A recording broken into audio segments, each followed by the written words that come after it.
An infinite series is the sum of a sequence of numbers.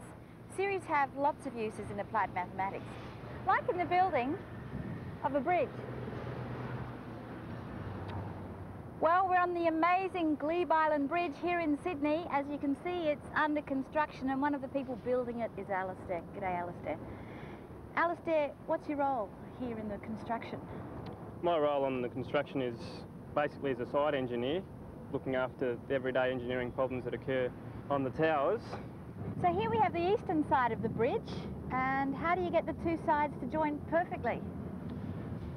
With modern surveying techniques, a surveyor can mark a point out on the ground and define its location within plus or minus 3 or 4 millimetres. But mathematics is used in even the most basic of constructions. Take this example. Okay, so theoretically, we can build a bridge. Well, we'll see how we go. Okay, that's what fraction are we doing? Now we'll try half. Right. A single brick can be placed hanging halfway over an edge. It'll just balance. Then a brick can be placed with a quarter hanging over the edge, with another brick on top of it with half hanging over its edge. Again, it'll just balance. Next, the bottom brick can hang over a sixth of its length. The brick above can hang a quarter over its edge. And the top brick can hang a half over its edge to create a structure that just balances. Continuing like this and adding these numbers, a half plus a quarter plus a sixth plus an eighth, taking a factor of a half out of the front, gives the harmonic series 1 plus a half plus a third plus a quarter plus a fifth. The 3 dots at the end mean that the sum continues indefinitely. But what's the numerical value of the sum? Or how far can the bridge reach?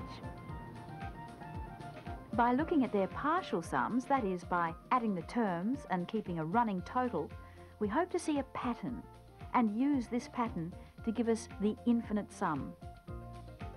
The partial sums of the harmonic series grow slowly but inexorably. After 10 terms, the sum is almost 3. After 100 terms, the sum is more than 5. After 1,000 terms, the sum is 7.5. And although the running total grows slower and slower, it shows no signs of stopping. But Alistair, this means that you could theoretically, inductively speaking, build a bridge as far as you like. Yeah, but that's becoming a bit impractical because it's just becoming so high. The guy is good. The guy really knows what he's doing. To prove the result, we need deductive thinking. There are many types of proof. Here's one that uses a diagram, a proof without words. Here are the fractions we want to sum. First there is a 1 and then a half. Look at the next two. Now if we reduce them both to a quarter, we can add them together to make another half. Now we look at the next 4. If we reduce them all to 1/8, then they add up to another half. We can continue this process, collecting as many halves as we want. So the original series must have a sum of infinity. And if we didn't suspect that the sum was infinite, we wouldn't use this particular deductive technique. So inductive and deductive thinking have been used together to get the result.